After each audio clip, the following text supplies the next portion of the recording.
ಆಜಿ ಮಸಾಲ. ಎಂತ ಅಡಿಗೆಯ ರುಚಿಯಾಗೋ ರಹಸ್ಯವು 20 ರೂಪಾಯಿ. ಸಂಜಯ್ ಸರ್ಕಲ್ನ ಇನ್ನೊಂದು ಕಡೆ ಬಿಜೆಪಿ ಬೀದಿಗಿಳಿದಿದೆ.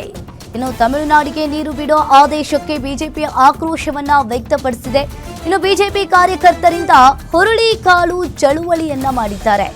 ನೀರು ಬಿಡಲು ಆದೇಶಿಸಿದ ಸಿಡಬ್ಲ್ಯೂಆರ್ಸಿ ವಿರುದ್ಧ ರೈತರು ಆಕ್ರೋಶವನ್ನ ವ್ಯಕ್ತಪಡಿಸ್ತಾ ಇದ್ದಾರೆ. ನೀರಿಲ್ಲದೆ ಇಲ್ಲಿ ಹುರುಳಿಕಾಳು ಚೆಲ್ಲುವ ಪರಿಸ್ಥಿತಿ ಇದೆ ಅಂತ ಹೇಳಿದ್ದಾರೆ. ಸಂಜಯ್ ಸರ್ಕಲ್ನ ಇನ್ನೊಂದು ಕಡೆ ಬಿಜೆಪಿ ಈಗ ಬೀದಿಗಿಳಿದಿರುವಂಥದ್ದು. ತಮಿಳುನಾಡಿಗೆ ನೀರು ಬಿಡೋ ಆದೇಶಕ್ಕೆ ಬಿಜೆಪಿ ಇಲ್ಲಿ ಆಕ್ರೋಶವನ್ನ ವ್ಯಕ್ತಪಡಿಸಿದ್ದಾರೆ. ಹುರುಳಿಕಾಳು ಚಳುವಳಿಯನ್ನ ಮಾಡ್ತಾ ಇದ್ದಾರೆ.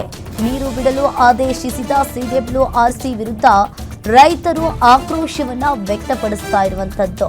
ನಿನ್ನೆಯಿಂದನೂ ಕೂಡ ಮಂಡ್ಯದಲ್ಲಿ ರೈತರು ಆಕ್ರೋಶವನ್ನ ವ್ಯಕ್ತಪಡಿಸ್ತಾ ಇದ್ರೆ, ಇನ್ನೊಂದು ಕಡೆ ಇಲ್ಲಿ ಬಿಜೆಪಿ ಕಾರ್ಯಕರ್ತರು ಕೂಡ ಹುರುಳಿಕಾಳು ಪ್ರತಿಭಟನೆಯನ್ನ ಮಾಡ್ತಾ ಇದ್ದಾರೆ. ನೀರು ಬಿಡಲು ಆದೇಶಿಸಿದ ಸಿಡಬ್ಲ್ಯೂಆರ್ಸಿ ವಿರುದ್ಧ ಬಿಜೆಪಿ ಕಾರ್ಯಕರ್ತರಿಂದ ಪ್ರತಿಭಟನೆ ಆಗ್ತಾ ಇದೆ.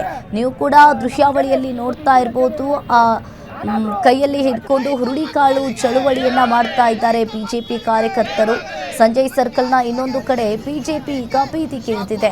ಇನ್ನು ನಮ್ಮ ಕರ್ನಾಟಕದಲ್ಲಿಯೇ ಬರದ ಛಾಯೆ ಆವರಿಸಿರುವಂಥದ್ದು. ಈ ಬರದ ಛಾಯೆ ಅದೇಗೆ ನೀವು ತಮಿಳುನಾಡಿಗೆ ನೀರು ಬಿಡ್ತೀರಿ ಅಂತ ಹೇಳಿ ಸರ್ಕಾರದ ವಿರುದ್ಧ ಧಿಕ್ಕಾರವನ್ನ ಕೂಗುತ್ತಾ ಬಿಜೆಪಿಯ ಕಾರ್ಯಕರ್ತರು ಪ್ರತಿಭಟನೆಯನ್ನ ಮಾಡ್ತಾ ಇದ್ದಾರೆ. ಹುರುಳಿಕಾಳು ಪ್ರತಿಭಟನೆಯನ್ನ ಮಾಡ್ತಾ ಇರುವಂಥದ್ದು. ಹುರುಳಿಕಾಳು ಚೆಲ್ಲುವ ಪರಿಸ್ಥಿತಿ ಇದೆ ಅಂತ ಹೇಳಿ ಆಕ್ರೋಶವನ್ನ ವ್ಯಕ್ತಪಡಿಸ್ತಾ ಇದ್ದಾರೆ. ನಿನ್ನೆಯಿಂದನೂ ಕೂಡ ಇಡೀ ರಾಜ್ಯಾದ್ಯಂತ ಈ ಕಾವೇರಿ ಕಿಚ್ಚು ಕೂಡ ಜೋರಾಗಿದೆ. ಇಡೀ ಮಂಡ್ಯದಲ್ಲಿ ಕಾವೇರಿಯ ಕಿಚ್ಚು ಈಗ ಜೋರಾಗಿರುವಂಥದ್ದು.